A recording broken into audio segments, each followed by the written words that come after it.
지난주에 우리는 예수님이 특정한 죄로 인해서 38년 동안 누워있게 된 병자를 고쳐준 사건을 보았습니다. 그죠? 근데 요한은 이 사건을 통해서 예수님이 그저 병을 치료하는 게 목적이 아니라는 것을 보여줬어요. 왜냐하면 여러 가지의 상황들이 발생했습니다. 예수님은 38년 된 병자에게 찾아오셨는데 사실 그 주위에는 38년 된 병자 말고도 많은 병자들이 있었거든요. 그런데 그 사람에게만 찾아가서 병을 치료해 주셨어요. 그래서 이 사람에게 특별한 하나님의 은혜를 베풀어 주시나 보다 라고 생각할 수 있는데, 시간이 지나서 다시 예수님이 38년 된 병자, 이미 치유된 그 사람에게 찾아오십니다. 그리고 뭐라고 하십니까? 더 심한 것이 생기지 않도록 다시는 죄를 범하지 말라, 이렇게 이 말씀을 하세요. 그러니까 이런 사건들, 이런 상황들을 보기만 해도 이거는 그저 병자를 치료해 준 예수님의 모습이 아니라, 물론 그것도 있지만 궁극적인 목적이 무엇인지 보여준다, 이렇게 알 수 있는 거죠. 그게 뭐냐면 예수님은 우리를 죄에서 구원하시기 위해 오셨다라는 것을 알려줍니다. 동시에 죄에서 구원해 주신 이것은 영원한 형벌에서, 우리가 그러니까 죽고 나면 십자가의 은혜로 영원한 하나님 나라에 들어갑니다, 이것만이 아니고 이거와 마찬가지로, 혹은 이걸 포함해서 아주 중요한 게 뭐냐면 이 땅에서도 죄를 짓지 않고 살 수 있도록 해주시기 위해 오셨다는 거예요. 예수님이 병자에게, 이 병에서 나은 사람에게 다시는 죄를 범하지 말라, 이렇게 말씀하신다는 것은 이 사람이 죄를 지을 수밖에 없는 상태가 아니라 어떤 상태로도 변했다는 거예요? 죄를 이겨낼 수 있는 상태가 됐다는 겁니다.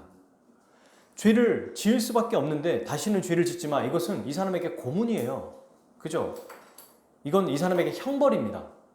그런데 다시는 죄를 짓지 말라라고 하신 것은 죄에 대한 형벌을 다 없애주셨고, 이 죄를 대적하고 싸우고 이기고 승리할 수 있는 능력도 주셨다는 얘기입니다. 그죠? 그러니까 여러분, 구원을 생각할 때 보통 사람들은 전자, 이 앞에 것만 생각해요. 우리의 영혼을 구원해 주시고 우리의 모든 죄의 형벌을 다 용서해 주셔서 우리가 하나님 나라에 들어가게 해주십니다. 맞아요. 근데 이거는 반쪽짜리만 생각하는 거예요. 성경은 구원을 이미 받았다, 현재 구원을 이룬다, 구원이 완성될 것이다, 이렇게 세 가지 측면으로 얘기하거든요. 구원을 받았다는 것은 영원한 형벌이 더 이상 없다는 거예요. 그런데 구원을 이루라, 너희 떨림으로 구원을 이루라고 말하죠. 이게 무슨 말입니까? 구원받은 자답게 계속해서 은혜 가운데 살아가라, 이 얘기거든요. 그러니까 죄의 형벌에서만 구원해 주신 뿐만 아니라 죄를 짓지 않고 살 수 있도록 은혜를 베풀어 주신다, 이것도 바로 구원이라는 거예요. 이 두 가지 측면을 잘 기억했으면 좋겠어요. 구원이란 죄의 형벌에서 우리를 완전히 속박에서 벗어나게 해주셨다. 또 하나, 죄를 짓지 않도록 은혜를 베풀어 주신다. 물론 오해해서는 안 됩니다. 죄를 안 짓는다? 짓지 않는다고요? 이거는 아예 안 짓는다는 얘기가 아니에요. 왜냐하면 이 땅에서도 신자에게는 여전히 남아있는 죄가 있어요. 이걸 잔존하는 죄라고 하거든요. 여전히 남아있어요. 이거는 우리 주님이 오실 때 완전히 제거될 거예요. 여전히 남아있습니다. 예수님이 아닌 이 세상에 아담의 후손 원죄를 물려받은 모든 사람은 아무리 그 훌륭한 사람일지라도, 우리가 생각하는 저 사람은 성자야 라고 말할 정도로 훌륭한 삶을 사는 그 사람조차도 반드시 남아있는 죄가 있어요. 잔존하는 죄가 있다는 것입니다. 그래서 죄를 짓지 않는다, 이것은 짓지 않도록 은혜를 베풀어 준다, 이 말은 안 짓는다는 얘기가 아니라 죄를 우리가 지을 때 이것을 대적하기도 하고 싸우기도 하고 이기기도 한다는 얘기라는 것을 기억해야 됩니다. 만약에 어떤 사람이 와서 다시는 죄를 범하지 말라라고 예수님 말씀하셨습니다. 그러니까 더 이상 이제 죄를 짓지 않을 수 있습니다 라고 말하면 이건 이단들이 말하는 사상이에요. 이 땅에서는 여전히 잔존하는, 남아있는 죄가 있기 때문에 죄를 짓습니다. 그러나 이전에는 죄를 지을 수밖에 없는 존재였다면 지금은 죄와 싸우고 이길 수 있는 존재가 된 거예요. 이게 바로 예수님이 다시는 죄를 범하지 말라라고 하는 이 말씀 속에 들어와 있습니다. 이 말씀을 사도 바울과 요한이 서신서를 통해서 우리에게 분명하게 알려주는 거죠. 두 가지를 얘기했습니다. 구원은 영원한 형벌에서 구원해 주신 것과 이 땅에서 죄와 싸우며 이길 수 있다는 것. 그죠? 이걸 우리가 기억했으면 좋겠어요. 그래서 죄를 안 지을 수 있다는 것은 아예 안 진다는 얘기가 아니라 이길 수 있고 승리할 수 있다는 얘기다. 이걸 기억했으면 좋겠어요. 자, 그러면 오늘 이제 두 가지를 좀 살펴볼 텐데 핵심은 이거예요. 우리가 어떤 상태에 있었다가 예수님을 믿고 어떤 상태로 변했는가예요. 우리의 존재가 어떻게 바뀌었는지를 좀 살펴볼 거예요. 그리고 나서 자 보십시오. 새로운 존재로 변했잖아요. 그러면 그 새로운 존재 안에 어떤 원리가 작동한지를 볼 겁니다. 이게 오늘 말씀의 중요한 핵심이에요. 그래서 지난주에 우리가 이 죄에 대한 이야기가 나오고 몇 주 동안 어떻게 우리가 죄와 싸우고 이길 수 있는지를 살펴본다고 했죠. 오늘 그 첫 시간입니다. 자, 첫 번째. 신자는 죄와 싸워 승리할 수 있는 존재가 되었기에 죄에서 이길 수 있습니다. 어떤 존재가 되었다고요? 승리할 수 있는 존재, 싸울 수 있는 존재가 됐다는 거예요. 그래서 죄를 이길 수 있다는 겁니다. 고린도후서 오늘 5장 17절 말씀이죠. 그런즉 누구든지 그리스도 안에 있으면 새로운 피조물이라. 이전 것은 지나갔으니 보라 새 것이 되었도다. 여러분 보세요. 그런즉 이제 그런즉 누구든지가 중요합니다. 누구든지. 헬라인이나 유대인이나 이런 사람들만이 아니고 그냥 인종에 상관이 없다는 거예요. 누구든지. 근데 그 누구든지가 누구예요? 그리스도 안에 있는 사람. 그리스도 안에 있다면 그 사람이 누구든지 상관없이 어떻게 됩니까? 새로운 피조물이 되는 거예요. 그러니까 어떤 상태에서 어떤 상태가 되는 거예요? 옛 존재에서 새로운 피조물이 된 것입니다. 어떻게 이게 가능하죠? 예수 그리스도 안에 있기 때문에. 그리스도와 연합했기 때문이에요. 이게 핵심이에요. 칼빈은 우리 믿음의 사람들의 삶을 한마디로 표현하라고 말할 때 그리스도와 연합한 존재다 이렇게 얘기해요. 예수님이 십자가에서 우리의 형벌을 대신 받았어요. 근데 예수님과 연합했으니까 우리도 예수님과 함께 이렇게 표현합니다. 십자가에서 형벌을 받았다. 실제로 우리가 받은 건 아닌데 연합했기 때문에 실제 그 일이 이루어졌다고 말하는 거예요.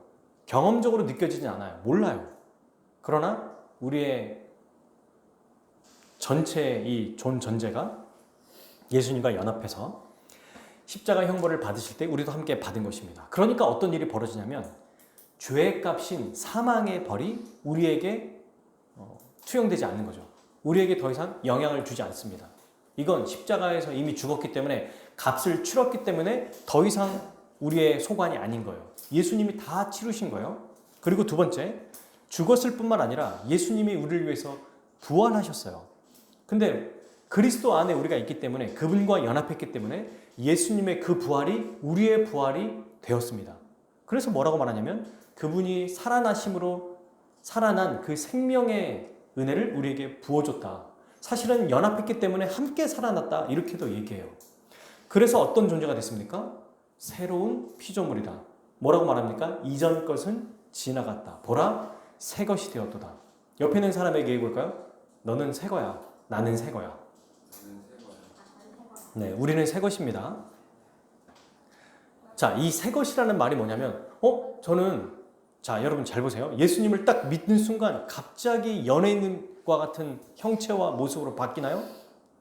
예수님을 믿는 순간 예수님처럼 확 변해버립니까? 그런 의미가 아니에요. 새 것이 됐다는 것은 더러워진 우리의 마음이 새로운 마음으로 창조되었다는 얘기예요. 이것도 잘 기억해야 돼요. 우리가 앞으로 또 살펴볼 텐데 마음에 대해서 좀 살펴볼 거예요. 죄와 싸워 이기는 것은 가장 중요한 우리 영혼의 좌소라고 하는 마음에 대해서 살펴볼 텐데 마음은 오늘 살펴보진 않을 겁니다. 다음에 살펴볼 거예요. 근데 이 마음이 새롭게 창조됐다는 것을 생각할 때 사람들은 이런 생각을 합니다.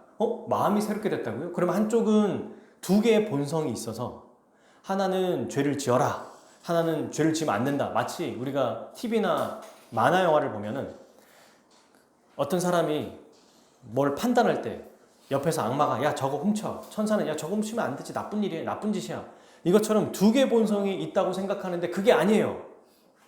신자가 마음이 새로워졌다는 것은 처음부터 아담의 죄로 인해 우리는 본성이 악해요.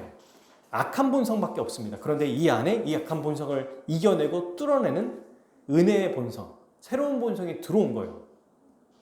두 개가 공존하는 게 아닙니다. 이 본성 안에 그래서 마음이 새롭게 변화된 거예요. 그러나 여전히 절대적인 우위에 점령해 있지만 은혜가 죄의 잔존이 남아있기 때문에 언제든지 올라올 수 있어요. 그래서 뭐라고 말하죠? 죄와 싸우라고 얘기하고 죄를 대적하라고 얘기해요. 가만히 있으라는 얘기 하지 않습니다. 이걸 이따가 또 설명할 겁니다. 그래서 새 것이 됐다는 것은 마음이 굳은 마음에서 어떤 마음? 부드러운 마음으로 바뀌었는데 이게 완전히 100% 바뀌어가지고 이제는 전적으로 예수님 말씀만 순종하는 존재가 됐다라고 말할 수는 없어요.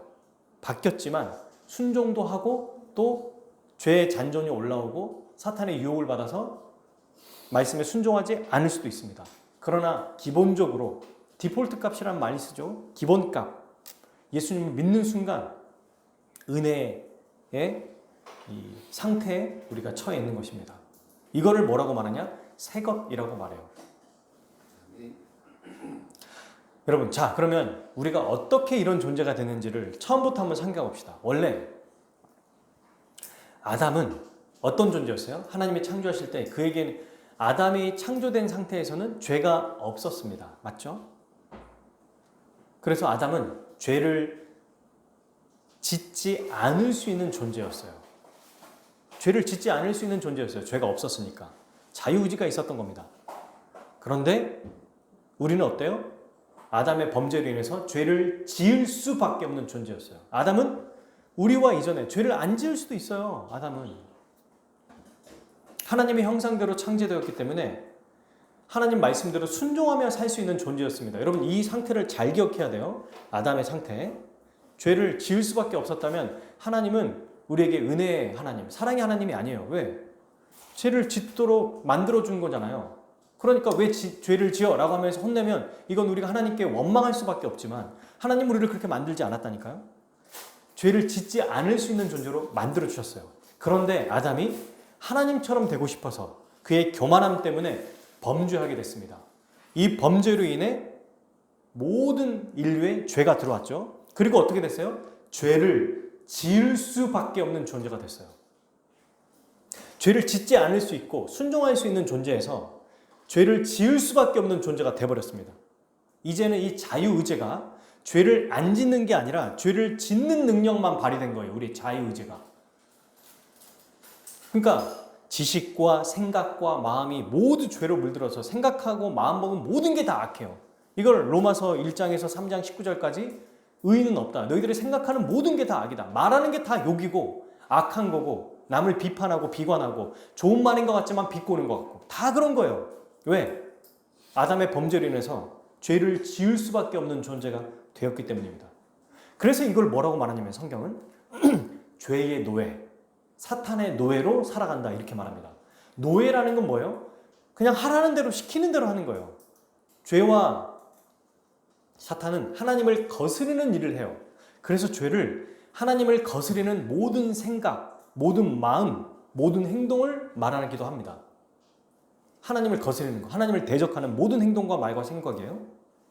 이렇게 살아가는 존재가 된 거예요. 자, 근데 여기서 기억할 것은 그래서 우리 믿음의 선배들은 전적인 부패라고 해요, 우리를. 전적인 부패. 이 말은 뭐냐면 생각에도 부패가 됐고 마음에도 부패하고 행동하는 것도 우리의 모든 영혼에도 부패, 행동에도 부패. 이런 것들이 다 죄가 들어있다라는 얘기거든요. 근데 전적 부패라는 말을 잘못 이해하고 전부 다 완전히 토탈 부패라고 생각하면 안 돼요. 그거는 100% 악만 있는 존재. 누구예요? 사탄. 우리는 그게 아니에요. 하나님의 형상이 남아있지만 죄와 악이 그걸 더 우위를 점령해서 우리를 차지하고 지배한다는 얘기입니다. 완전히 악한 것은 사탄이에요. 그러나 우리의 모든 삶의 영역들, 영혼의 모든 영역들이 다 죄로 물들었다는 얘기예요. 그러니까 무언가를 해도 착한 일을 할 수 있어요. 도덕적이고 양심적인 일을 한단 말입니다. 여러분 생각해 보세요. 하나님이 그거를 남겨놓으셨어요. 남겨놓지 않으면 이 세상은 동물과 같은 시대가 될 거예요.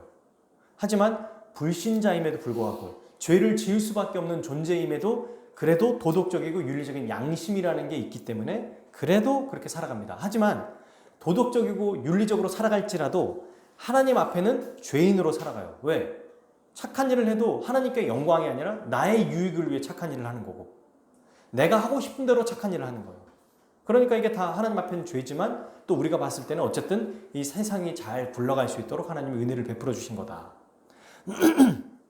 이것을 잘 기억해야 돼요.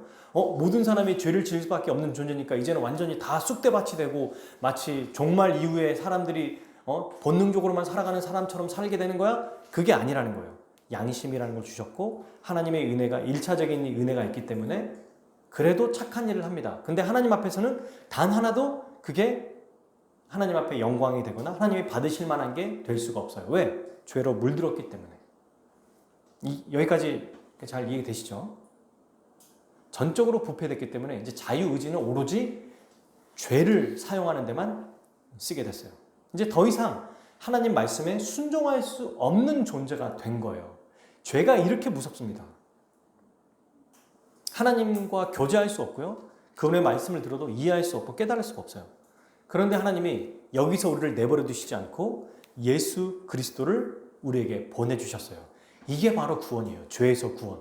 우리의 생각, 마음, 행동을 하나님을 거스리는 방향에서 다시 하나님께 향하는 방향으로 바꾸어 주신 것. 이게 예수님이 행하신 거예요. 그래서 이 모든 것을 해결하기 위해서 가장 중요한 죄 문제를 해결해야 됩니다. 이게 제일 중요하거든요.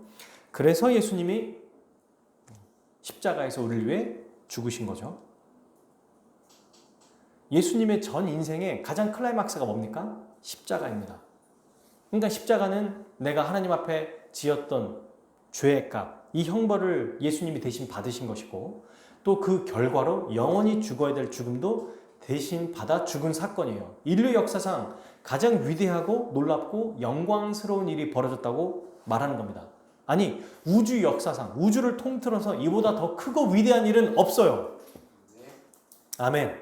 이보다 더 크고 놀라운 일은 없어요. 십자가에 죽으신 그 사건 자체가 전 우주를 뒤흔들어요. 예수님은 십자가에서 죽고 부활하심으로 하나님이 계획하신 모든 뜻, 우리를 죄에서 구출하시고자 하는 그 뜻을 완전히 성취하셨어요. 완벽하게. 그리고 예수님을 믿는 자는 아까 우리가 고린도후서 5장 17절에서 봤던 것처럼 예수님과 함께 죽고 부활하게 됩니다. 그래서 예수님을 믿으면 그분과 딱 연합해서 어떻게 돼요? 예수님의 죽음이 내 죽음이 되고 예수님의 부활이 내 부활이 됩니다. 그러니 한 몸이 됐기 때문에 이제는 그 그리스도의 능력이 누구의 능력이 돼요? 내 능력이 되는 거예요. 따라서 죄를 지을 수밖에 없는 존재가 어떤 존재로 뒤바뀌는 거예요? 죄를 짓지 않을 수 있는 능력이 생겨요. 이게 진짜 여러분 말도 안 되는 일이거든요. 우리는 항상 죄를 짓고 죄의 노예로 살아갔어요. 그런데 이제는 이 죄를 보고 이게 죄라는 걸 알고 먼저 인식하고 대적할 수 있고 그리고 넘어지더라도 다시 싸우고 또 싸우고 이길 수 있는 존재가 됐다는 것입니다. 예수님과 연합했지만 예수님이 아직 오셔서 완성하지 않았기 때문에 여전히 죄가 우리 안에 그 잔존하는 죄가 남아있어요. 그래서 이제는 예수님과 함께 내가 죽고 부활했기 때문에 이제 더 이상 죄를 안 짓네요 라고 생각하시면 안 돼요. 서두에도 말씀드렸죠. 많은 사람들이 이걸 오해합니다. 그래서 구원파와 같은 생각들이 발생하는 거예요. 죄를 지을 수 있는 상황에서 그리스도의 은혜로 이제 죄를 이길 수 있어요. 그런데 넘어질 때도 있어요. 쓰러질 때도 있어요. 그 왜 그러냐면 우리 마음속에 죄가 들어와서 혹은 우리의 본성에 있는 죄가 자극되어서 그 일을 유혹하기 때문입니다. 그래서 넘어질 수도 있는 거예요. 근데 이제는 넘어질 뿐만 아니라 이겨낼 수 있는 존재가 된 것입니다. 이게 여러분 누가 이뤄낸 거예요? 신자가 이뤄낸 게 아닙니다.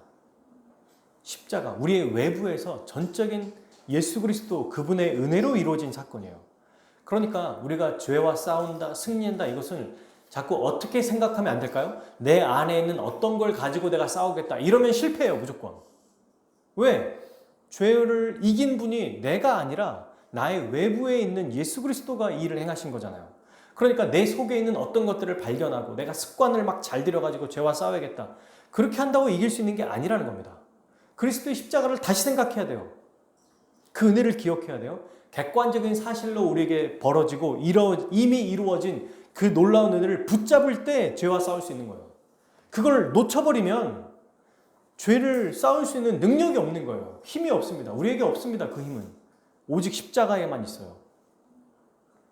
그래서 우리는 우리의 외부로부터 발생한 그리스도의 십자가를 붙잡아야 되는구나. 그런데 여기서 또 한 가지, 그러면 우리 외부로부터 주어졌기 때문에 우리 안에는 아무런 효과가 없습니까? 아니요. 예수님을 믿으면 여러 가지 방법으로 나타나는데 그 중에 하나가 먼저는 외부로부터 그 일을 이루셨지만 우리 안에도 들어오셔서 우리 안에도 역사하세요. 참 신기하죠.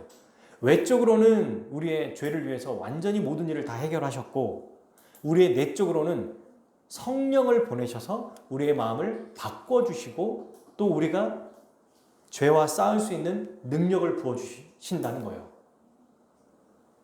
그러니까 이제 제가 사실 공부하다 보면 그냥 왜 한 가지가 아니라 여러 가지로 얘기할까? 구원도 굉장히 다양한 측면이 있거든요, 여러분.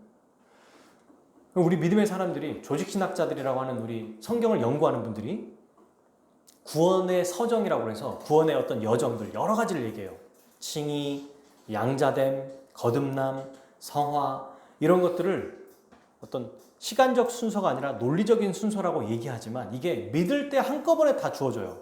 그러니까 어떤 성경을 보면은 믿을 때 하나님의 자녀가 되었다. 이게 구원이라고도 말하고 또 어떤 성경에 보면은 믿을 때 네가 거룩하게 하나님이 여겨주셨다. 의롭다함을 얻었다. 이것도 구원이라고 말하고 또 성경에 보면은 거룩하게 만들어주셨다. 이것도 구원이라고 말해요. 그러니까 저 같은 사람은 그냥 단순하게 일을 해가지고 이건 뭐고 이렇게 해주면 좋겠는데 성경은 복잡하게 설명하는 것 같지만 다양하게 설명한다는 거예요. 우리의 지식으로 구원은 이거다 이렇게 설명하기보다는 아주 다양하고 다채롭고 풍성한 면을 인간의 언어로 담으려다 보니 복잡해 보이는 거예요. 그래서 십자가가 이룬 사건도 우리의 외부에서 우리가 죄와 싸울 수 있도록 먼저 그리스도가 우리의 죄를 다 용서해 주셨다. 이것만 얘기하는 게 아닙니다. 십자가로 굉장히 많은 일이 이루어졌어요. 그게 외부로부터 우리의 죄를 다 예수님이 받아가신 것. 또 하나 그 십자가의 사건이 성령을 통해서 우리의 마음이 바뀌는 것. 그러니까 목사님이 왜 십자가 얘기를 가지고 이 얘기도 하고 저 얘기도 하지? 십자가의 풍성하고 다채로움을 설명하는 거예요. 그래서 여러분 이 모든 것들을 잘 이해하고 체계적으로 정리하면 좋겠죠. 그러므로 여러분 자 오늘 말씀의 핵심은 제가 이제 두 가지를 더 살펴볼 게 남아있어요. 근데 핵심은 뭐냐면 그리스도가 십자가에 죽고 부활하심으로 우리의 죄의 형벌이 완전히 제거가 되었고 형벌, 그 말은 죄의 값이에요. 값, 사망. 그리고 죄를 여전히 남아있는 죄 때문에 죄를 지을 수 있지만 여전히 그 죄를 싸울 수 있고 대적할 수 있고 이길 수 있는 은혜도 주셨다라는 것. 이걸 기억해야 됩니다. 이게 새로운 피조물이라는 거예요. 이게 새로운 존재가 된 겁니다. 여러분, 이 땅에서 새로운 존재가 되지 않으면 나중에 죽어서 새로운 존재가 돼야지 그거 못해요. 불가능해요. 여기서는 죄를 짓지만 주님 오시면 죄 안 짓겠지 이러면 이거 잘못 생각하는 거예요. 예수님을 믿으면 지금부터 죄를 이기면서 죄와 싸우며 살아가는 자가 마지막 주님 오실 때 그때는 완전히 죄가 제거돼서 남아있는 죄까지 제거돼서 안 지으며 살아가요. 근데 자꾸 이분법적으로 생각해서 여기서는 어쩔 수 없어. 지는 거야. 당연히 실패하는 거야 라고 생각하는 건 주님이 우리에게 주신 은혜를 절반 이상을 우리가 놓쳐버리는 것과 똑같은 것입니다. 그래서 이거를 신학적인 용어로 기억하지 않아도 돼요. 종말론적 은혜가 우리에게 들어왔다 이렇게 설명해요. 종말론적. 종말이 뭡니까? 마지막 세상의 끝에 이루어지는 일이죠. 근데 세상의 끝에 이루어질 그 일이 지금 껴들어왔다는 거예요. 그래서 우리가 하나님 나라의 복을 지금 받습니다. 이 말이 뭐예요? 하나님 나라는 지금 임했다고 하지만 장차 완성될 거예요. 그죠? 주님이 오실 때 완성될 거예요. 거기서 누리게 될 복인데 예수님이 하나님 나라의 왕이니까 그분이 오신 그 순간 어떤 일이 벌어져요? 그 복을 누립니다. 예를 들어서 어떤 나라가 식민지라고 하는 나라, 여전히 그 나라는 예를 들면 영국이라고 예를 들어볼게요. 영국의 식민지에 어떤 나라가 있었어요. 근데 그 식민지 나라에 그 식민지 나라의 법이 있겠죠. 근데 영국 왕이 갑자기 식민지에 와가지고 아직 그 나라 영국으로 만든 건 아니에요. 그 식민지를. 그러니까 고유하게 그 나라의 법도 있고 영국의 통치를 받지만 고유하게 지방자치처럼 권한을 받아 거기 안에도 왕이 있어요. 근데 영국 왕이 더 세죠. 영국 왕이 와가지고 그 식민지가 고유하게 지키는 법 몇 개를 없애버리고 그 사람 그 몇 명에게 혹은 그 마을 사람들에게 영국의 법으로 복을 딱 줘버려요. 영국에서 좋은 유리한 아주 좋은 조건 뭐 예를 들면 세금을 감면해 준다든지 복지 혜택을 누린다든지 그 마을 주민에만 해주는 거예요. 식민지 안에 딱 들어가서. 그러면 식민지의 왕이 무슨 소리입니까? 우리나라에 법이 있는데 아무리 당신이 통치자지만 우리는 우리나라 법대로 할 겁니다. 이럴 수 있어요? 없어요. 아직 영국 땅이 아니야. 그런데도 어떤 일이 벌어져요? 영국이 통치하니까 그 나라 법을 식민지에 있는 그 마을 사람들만 받아 누려요. 다 세금 내는데 그 마을 주민은 우위 1동, 2동, 3동 중에 2동 사람들만 혜택을 받는 거예요. 예를 들면. 이 사람들만 현금 뭐 1년에 1억씩 막 받는 거야. 왜? 왕이 그렇게 명령하셨거든요. 이와 똑같습니다. 그 나라의 법은 거기서 해당되는 건데 이 세상의 악의 사탄의 세력 때문에 그 통치 가운데 있지만 왕이신 예수님이 오셔서 완전히 새로운 일이 벌어진 거예요. 그러니까 하나님 나라의 복을 지금 누린다는 거 이거 알고 있죠? 이게 어떤 일이 벌어졌냐면 예수님이 죽으시고 부활하시고 그분을 믿을 때 지금 이 땅에서도 그분이 승리하신 그 승리가 우리 안에 들어왔다는 겁니다. 그래서 죄와 싸울 수 있다는 거예요. 많은 사람들은 오해해요. 여기서는 어쩔 수 없어. 여기서는 주님 죽으면 우리가 죽으면 주님이 다시 오시면 그때 부활할 때 우리는 죄 안 지을 거야. 이렇게 생각하면 안 된다는 겁니다. 이걸 꼭 기억하셔야 돼요. 보라 새 것이 되었도다라고 얘기했지. 이전 것이 지나갔는데 앞으로 지나갈 거야. 그리고 예수님 오시면 그때 봐라. 그때 봐. 새 것이 될 거다. 이렇게 말한 성경의 본문이 없다니까요. 이미 믿을 때 새 것이 됐다고 이야기하기 때문입니다. 이걸 잘 기억해야 돼요. 여러분, 이 지식을 우리 믿음의 사람들은 뭐라고 말하냐면 거룩한 지식이라고 말해요. 왜 그럴까요? 지금 제가 예수님을 믿어서 정말 우리가 이런 존재가 되었구나 라는 걸 알게 되잖아요. 그럼 이 지식 때문에 그때부터 죄와 싸울 수 있거든요. 승리하며 살아갈 수 있는 지식이기 때문입니다. 우리를 새롭게 만들어주는 이미 새로워진 존재가 새로운 자로 살아갈 수 있도록 만들어주는 도구이자 원동력이 되는 거예요. 이 지식이. 그래서 거룩한 지식이다 이렇게 얘기하죠.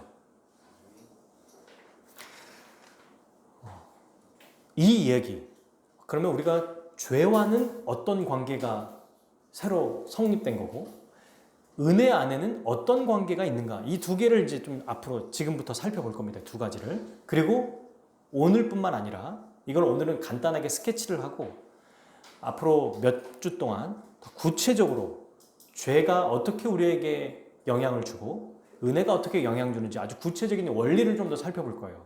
그리고 우리의 마음이 어떤 작용을 하는지를 살펴볼 겁니다. 성경에서 뭐라고 말해요? 마음에 아주 중요한 우리의 영혼의 좌소라고 말하면서 무릇 지킬 만한 것보다 뭘 지켜라? 마음을 지키라고 잠언에서 얘기하잖아요. 그것도 우리가 또 구체적으로 살펴볼 거예요. 그러니까 오늘은 큰 그림을 그리고 점점 구체적으로 이렇게 들어가는 거. 이 그림을 좀 생각하면 좋겠습니다. 자, 여기에 대한 이 예시를 제가 뭘 생각해 볼까 하다가 만화 영화가 생각났어요. 제가 우리 예준이나 예담이는 모를 거예요. 머털도사라고 혹시 알아? 머털도사. 아시죠? 네, 우리 어른들은 압니다. 이걸 보고 우리의 나이를 짐작 가늠해 볼 수 있겠죠. 우리 청년들은 머털도사를 아는지 모르는지 궁금해요. 어쨌든 이 머털도사라는 만화 영화가 있는데 이게 딱 생각이 나더라고요. 이 머털이라고 하는 도수를 배우고 싶어하는 한 청소년 정도 나이가 돼 보여요. 이 사람이 할 줄 아는 게 없어요. 얼굴도 못생겼고 할 줄 아는 게 없는데 저기 유명한 아주 높은 산에 누덕도사라고 하는 사람을 찾아가요. 그리고 무작정 자기를 제자로 받아주라고 막 이제 떼씁니다. 저를 제자로 받아주세요. 그랬더니 이 도사가 뭐 그 중에 가장 도수를 잘 부리는 분으로 나와요. 당연히 쉽게 안 받아줍니다. 그래서 뭘 하게 하냐면 뭐 머털이 가가지고 그 누덕도사의 집도 정리해주고 청소도 해주고 나무도 패고 장작도 패고 계속 그걸 해요. 그랬더니 도사가 그래 그럼 너 내 제자하라. 그랬더니 이제 막 모터리가 너무 기뻐가지고 막 신나합니다. 왜냐면 자기가 아는 어떤 친구들이나 동료들은 그 도사의 제자가 되는 순간 여러 가지 막 도수를 가르쳐 주니까 아 이제는 나도 도수를 가르쳐 주는구나 라고 생각했는데 자 내 제자가 되라 라고 하면서 똑같이 계속 장작 패기, 청소하기, 밥 짓기 이런 걸 시키는 거예요. 도수는 하나도 안 가르쳐 주는 거예요. 이걸 몇 년 동안 한 거야. 그래서 너무 이제 화가 나고 그 3년 내내 도수를 하나도 배운 게 없어요. 할 줄 아는 거는 뭐냐면 머리털을 쭈삐 세우는 것밖에 없어. 이렇게 탁 하면 머리가 삐 이렇게 쭈삐 세워져. 다른 친구들을 만나서 이제 어느 날 잠깐 이렇게 마을에 내려가서 사람들을 만나는데 너 누덕도사의 제자구나. 할 줄 아는 게 뭐야? 나 막 부끄러운 거야. 다른 친구들은 누구도사라고 하면서 막 다람쥐로도 변하고 토끼로도 변하고 이런 변신술을 막 보여주는 거예요. 너무 놀래고 부러워서 너는 할 줄 아는 게 뭐야? 그랬더니 머리 쭈삐 세우는 거 막 다 웃고 막 놀리는 거예요. 그러다가 이제 너무 화가 나가지고 자기 누덕도사에게 딱 찾아갑니다. 그리고 뭐라고 하냐면 스승님, 내가 스승님을 위해서 지난 몇 년 동안 밥도 짓고 빨래도 하고 청소하고 장작 패고 허드렛 일은 다 했는데 왜 저에게는 하나도 도수를 가르쳐주지 않습니까? 그저 머리털 하나 세우는 거 그것밖에 할 줄 모르잖아요. 그랬더니 누덕도사가 뭐라고 했는지 아세요? 아시죠? 머리털을 세우는 게 어떤 능력이 있는지 몰랐는데 머리털을 세우는 이 능력이 모든 것들을 다 총괄하는 능력이라고 말해줘요. 너 머리털 세울 줄 알지? 그게 모든 변신을 할 수 있는 능력이야. 그래서 머터리가 진짜냐고 하면서 머리털을 쭉 세운 다음에 이제 누덕도사가 말합니다. 너가 생각하고 있는 거 뭐야? 토끼요. 그랬더니 토끼로 딱 변하는 거예요. 다시 또 머리털을 세웠어요. 또 뭘 생각해봐. 호랑이요. 그래서 호랑이로 딱 변하는 거예요. 다른 친구들은 호랑이를 변신하는 도사에게 찾아가서 호랑이만 변신하는 도수를 배우고 또 어떤 친구는 토끼를 변신하는 토끼 변신술만 몇 년 동안 배우는 거예요. 근데 얘는 뭐예요? 토끼면 토끼, 호랑이면 호랑이, 새면 새, 용이면 용, 변할 수 있는 모든 걸 변할 수 있는 능력을 배운 거야. 누구에게? 누덕도사에게. 그래서 그때부터 얘가 너무 신나가지고 친구들에게 자랑하거든요. 나중에는 이제 또 여기에 또 이야기가 있는데 어쨌든 여러분 보세요. 머리털을 세우는 거는 처음부터 할 수 있었어요. 거기 가자마자 배웠거든요. 도사에게. 근데 안 알려줬어요. 왜? 이 도수를 잘 사용할 수 있는 이 심성과 성품이 될 때까지 계속 그 허드렛 일만 시킨 거예요. 만화 영화를 보면 그렇습니다. 제가 기억하기로는 그래요. 그리고 이제 머리털을 세울 수 있다고 말하는데 당부하죠. 너 이거 함부로 쓰면 안 돼. 막 했는데 결국 그걸 함부로 써가지고 나중에 엄청난 어려움을 당하고 다시 또 정신을 차리고 마음을 먹어서 다시 이제 이렇게 또 잘 살아가죠. 여러분 이 만화 영화를 잘 기억하십시오. 우리가 어떤 존재냐면 이미 예수 그리스도로 인해서 우리가 느끼지 못할지라도 우리가 체험하지 못할지라도 예수님이 우리의 외부로부터 이루어 주신 그 일 때문에 우리는 새로운 존재가 된 겁니다. 이걸 기억하고 새로운 존재가 됐구나. 이제는 죄를 지을 수밖에 없는 게 아니라 죄를 안 지을 수 있구나. 이길 수 있구나. 싸울 수 있구나. 넘어져도 다시 일어날 수 있구나. 이거를 기억하면 머터리가 머리털 세우는 것이 무엇인지 알아서 여러 가지 동물과 또 생물로 변했던 것처럼 우리도 죄와 싸우며 승리하며 주의 말씀대로 살아갈 수 있다는 거예요. 어떤 존재인지를 우리가 기억할 때. 변했는데도 모르잖아요. 그러면 똑같이 그렇게 살아갑니다. 그런 영화들, 만화들 많잖아요. 힘이 너무 센데 한번 펀치도 한 번도 안 해보니까 자기 힘이 얼마나 센지도 몰라요. 근육이 엄청나. 한 번만 치면은 이거를 깰 수 있는데 못 깨. 늘 두려워요. 무서워하면서. 저는 이거 못 깨요. 근데 알려줍니다. 금방. 너 근육 있잖아. 손만 한번 뻗어봐. 해봐. 못해요. 해봐. 할 수 있다니까? 이미 너에게 그런 능력을 줬잖아. 너에게 밥도 주고 영양제도 줬어. 한번 해봐. 그랬더니 되는 거야. 이게 우리가 신앙생활 하면서 우리 평생에 앞으로 우리를 좌우할 겁니다. 여전히 죄를 우리가 짓게 되고 죄의 어떤 세력 때문에 또 실망할 수도 있고 쓰러지기도 하고 넘어지기도 해요. 근데 우리가 새로운 피조물이 됐다는 것, 그게 우리의 힘이 아니라 우리 안에 있는 것이 아니라 하나님께서 그리스도를 통해서 이루신 그 은혜 때문에 됐다는 걸 안다면 다시 일어날 수 있어요. 다시 일어설 수 있어요. 오뚜기처럼. 오뚜기예요. 진짜 말 그대로. 넘어뜨려도 다시 일어나는 거예요. 이걸 기억하면 좋겠어요. 자, 그러면 이제 두 가지를 좀 더 알아보려고 합니다. 이렇게 새로운 존재가 됐다라고 하는 것은 죄와는 어떤 관계가 있고 은혜와는 어떤 관계가 있는가? 죄와의 관계, 은혜와의 관계. 자, 먼저 죄와의 관계를 좀 한번 살펴보겠습니다. 첫째가 아니죠. 이제 두 번째죠. 첫째는 우리가 죄와 싸워서 이길 수 있는 존재가 되었기에 죄를 이길 수 있다 이렇게 얘기했죠. 자, 두 번째는 죄와의 관계인데 신자는 죄의 절대적인 지배에서 벗어나 상대적인 지배를 받기에 죄를 이길 수 있습니다. 이걸 제가 설명할 거예요. 절대적인 지배에서 벗어나서 상대적인 지배를 받게 되었습니다. 우리가. 이게 로마서 8장 12절부터 13절까지의 말씀인데요. 로마서 말씀 한번 우리 찾아봅시다. 로마서 8장 12절과 13절.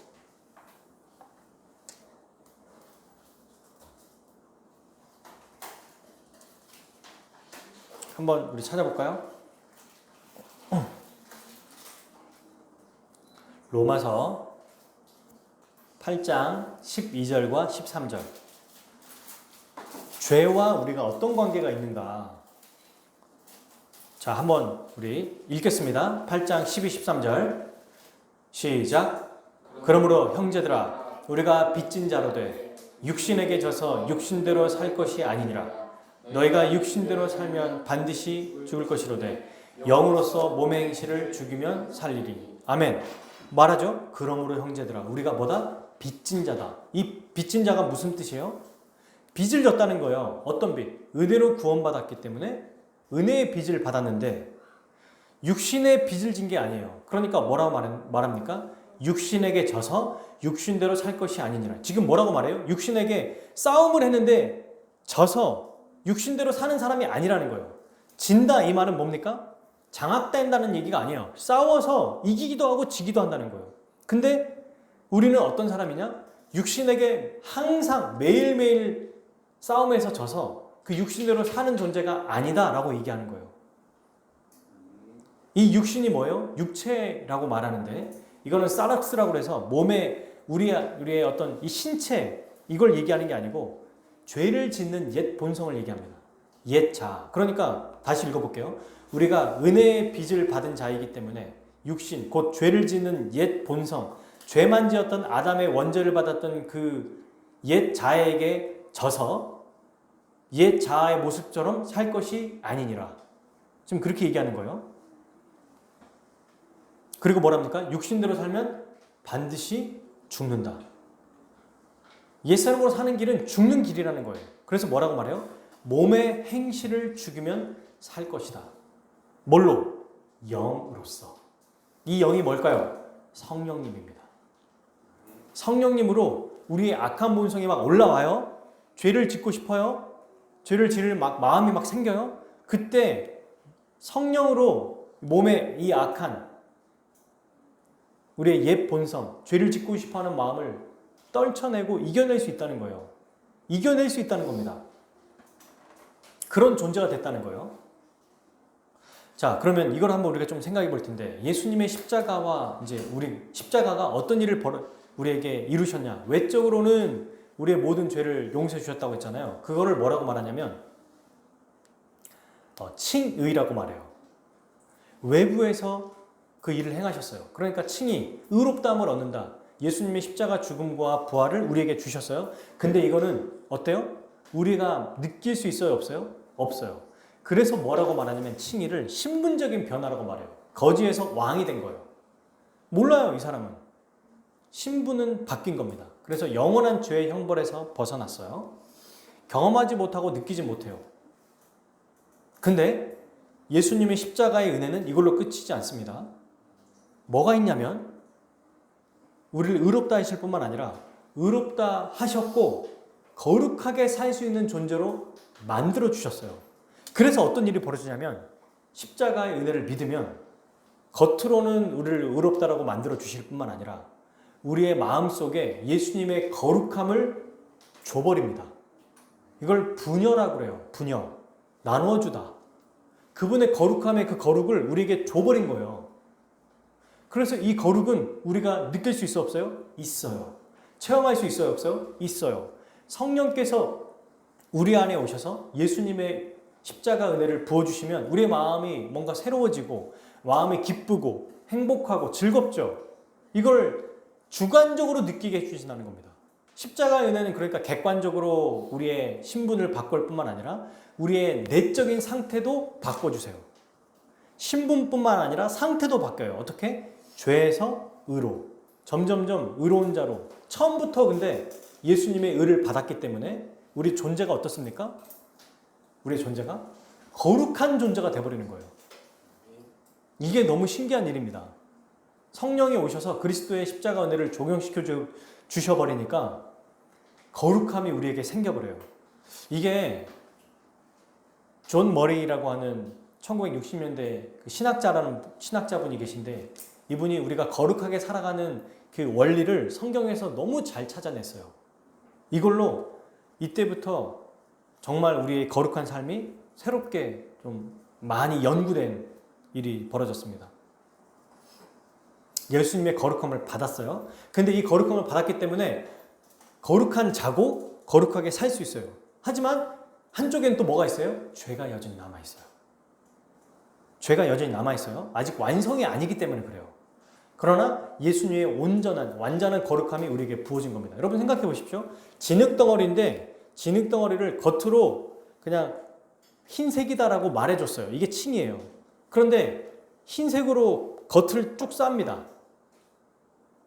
루터가 말한 것처럼 의인이자 죄인인 거예요. 우리가 의인이라고 말하지만 실제로 죄를 지으니까 죄인인 거예요. 그런데 이렇게만 있으면 우리의 존재가 굉장히 이상하죠. 의인이라고 말하지만 남이 자꾸 죄를 지으니까. 이 은혜가 칭이라면 이제는 우리의 상태도 바꿔주십니다. 그게 뭐냐면 검은색 이 진흙덩어리에다가 흰색 진흙을 넣어버린 거예요. 여기다가. 이게 그리스도의 거룩을 우리에게 부어준 거예요. 줘버립니다. 그리고 이 거룩이 점점점 하얗게 되도록 성령께서 도와주시는 거예요. 그러니까 우리 마음 자체에 그리스도의 거룩이 들어온 거고 성령의 은혜가 들어와 버렸어요. 이것도 주님이 하신 거예요. 그러니까 우리가 할 일은 뭐예요? 그리스도 십자가로 믿을 때 그리스도와 연합할 때 외적으로 내적으로 이 은혜가 부어질 때 이것을 의지하고 그냥 열심히 살면 되는 거예요. 근데 우리는 죄와의 어떤 관계가 있느냐? 절대적인 지배라고 한다면 이제는 상대적인 지배로 바뀌어버린 겁니다. 절대적인 지배가 뭡니까? 죄인으로 노예로 살 수밖에 없는 존재였어요. 시키면 무조건 했어요. 지금은 이제는 거기서 벗어난 거예요. 쇠사슬에서 끊어진 거예요. 그러나 여전히 죄의 습관과 잔존하는 죄가 있기 때문에 죄를 지을 수 있지만 이제는 상대할 수 있다는 거예요. 상대할 수 있다는 거예요, 내가. 그렇기 때문에 우리가 상대적인 죄의 지배를 안에 있기 때문에 죄를 이길 수 있다는 것입니다. 이게 정말 놀라운 일이죠. 그러면 이 상대적인 지배 안에서 궁극적으로 싸워서 승리할 수 있는 원동력이 대체 뭔가? 이게 바로 세 번째예요. 신자는 은혜의 지배 아래 있기 때문에 죄를 이길 수 있습니다. 자, 로마서 우리가 아까 8장 살펴봤잖아요. 1절, 2절을 함께 읽겠습니다. 로마서 8장 1절, 2절 같이 볼까요? 8장 1절, 2절 시작. 그러므로 이제 그리스도 예수 안에 있는 자에게는 결코 정죄함이 없나니 이는 그리스도 예수 안에 있는 생명의 성령의 법이 죄와 사망의 법에서 너를 해방하였습니다. 아멘. 보십시오. 그러므로 이제 지금 그리스도 예수 안에 있는 자, 그리스도와 연합한 자에게는 정죄함이 없다. 이게 뭐예요? 죄를 안 짓는다가 아니라 더 이상 죄에 대한 형벌을 받지 않아요. 그가 다 이뤄버렸으니까. 이는 그리스도 예수 안에 있는 생명의 성령의 법이 어떻게 해요? 죄와 사망의 법에서 우리를 완전히 해방시켜버렸어요. 성령이 우리 안에 오셔서 죄, 예수님의 십자가 죽음의 그 모든 은혜를 적용시켜 주셨고, 또 우리 안에 들어오셔서 이제는 죄만 짓는 게 아니라 죄와 싸울 수도 있고 이길 수도 있는 존재로 만들어 주셨다는 것입니다. 이게 바로 은혜의 지배 아래 있다는 거예요. 그러니까 여러분, 자 보십시오. 자 보세요. 이제 정리를 해볼게요. 예수 그리스도의 십자가 죽음과 부활로 죄만 지을 수밖에 없었던 존재가 이제는 죄와 싸우고 죄를 짓지 않을 수 있는 존재로 바뀌었어요.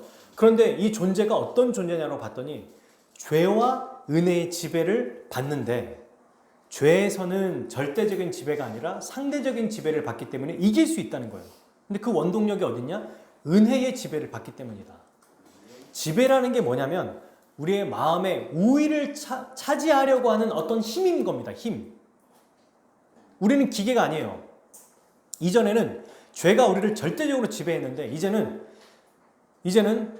결정적으로 패배했기 때문에 십자가로 죄가 남아있지만 틈만 보면은 우리의 마음의 중심을 차지해서 우위를 차지해서 죄를 짓게 만들려고 하는 힘이 있고, 그러나 여전히 우리는 은혜가 더 세기 때문에 은혜 안에 있어서 이걸 이겨낼 수 있는 존재라는 게 바로 지금 우리의 상태라는 겁니다.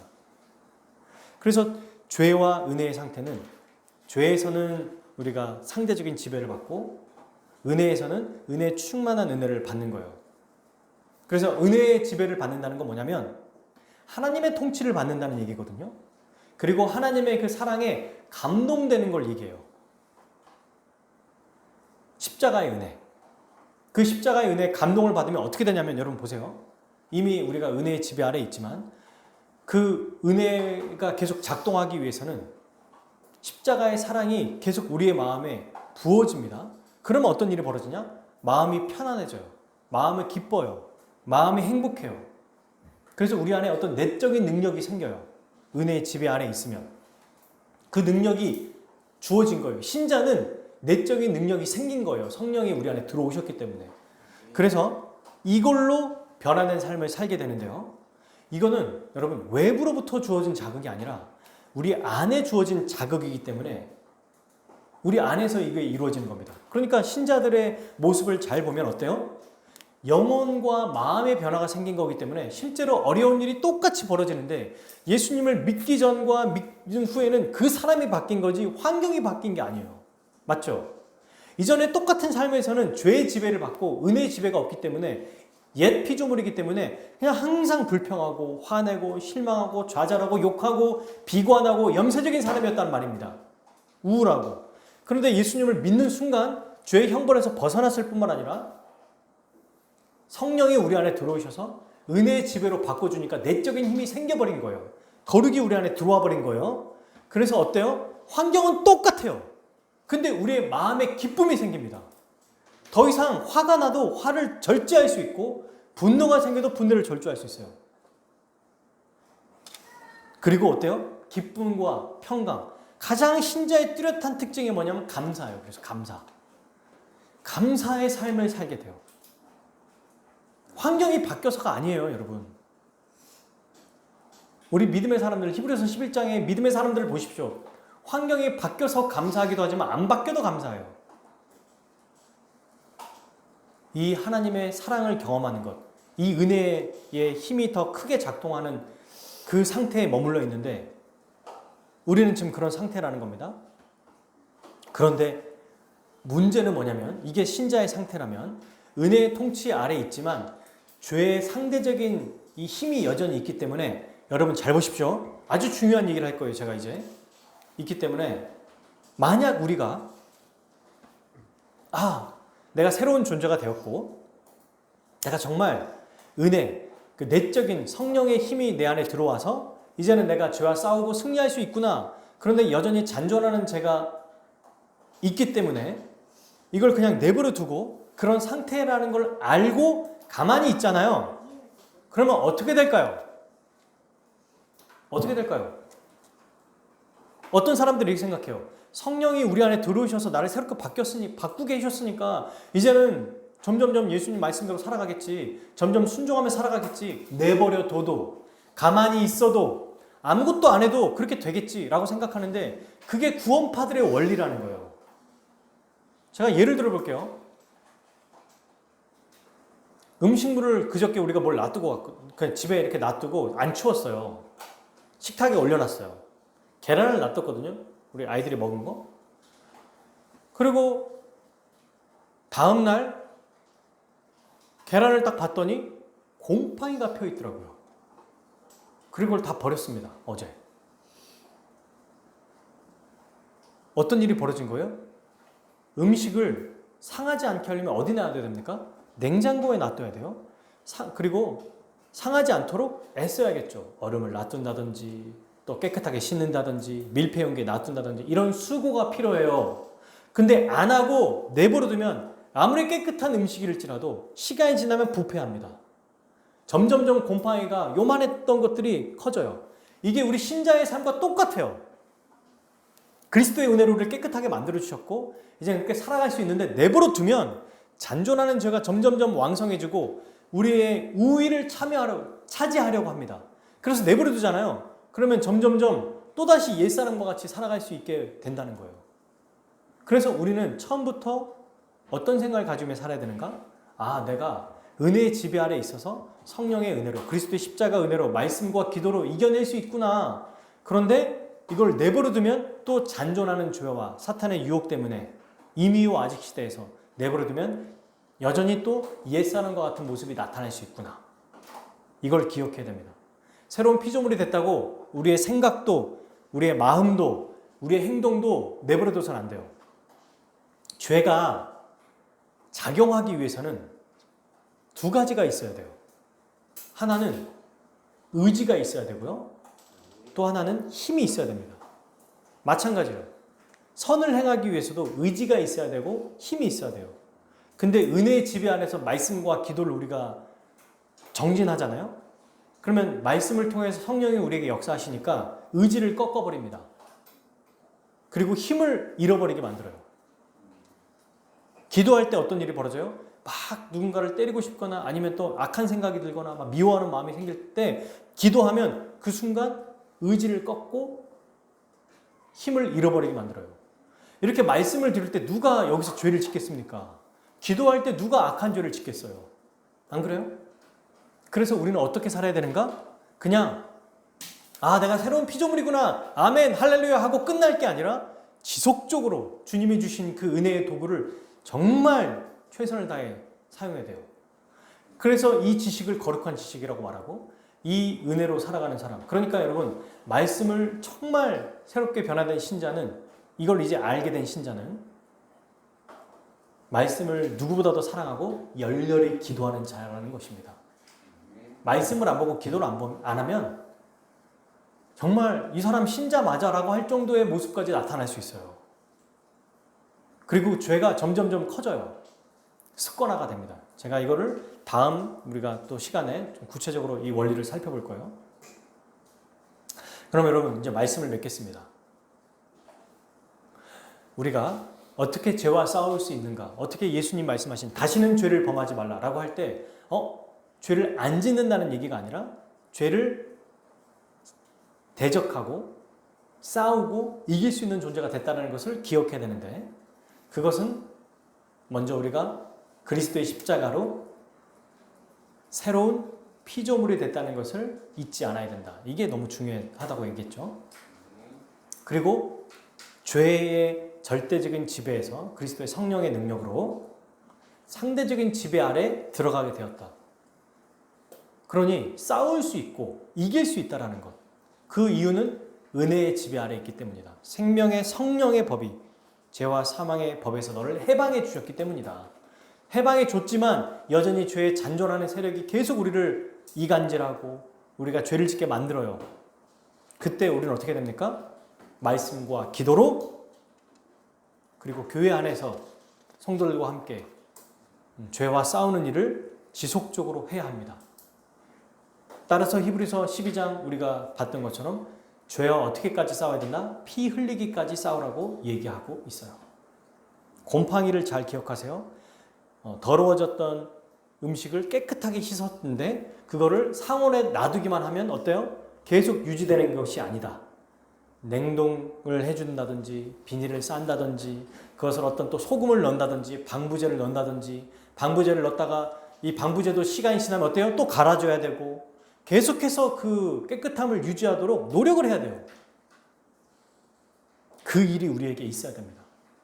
구체적으로 오늘은 말씀과 기도를 통해서 우리 개인의 삶에서부터 먼저 죄를 지을 수밖에 없구나라는 생각 버리고 이길 수 있구나. 내버려둬서는 안 된다. 어떻게든 생각으로 들어오는 죄를 타파하고 마음으로 들어오는 죄를 싸우고 또 환경적으로 내가 원하지 않고 내가 생각하지 않아도 그 외부적으로 오는 걸지라도 그때 또 말씀을 기억하고 기도하고 우리가 어떤 존재인지를 생각하여서 점점점 그리스도를 닮아가고 거룩한 삶을 살아가는 우리 모든 믿음의 백성들, 화목교회 성도들 되기를 주님의 이름으로 축복합니다. 우리 함께 같이 기도하겠습니다.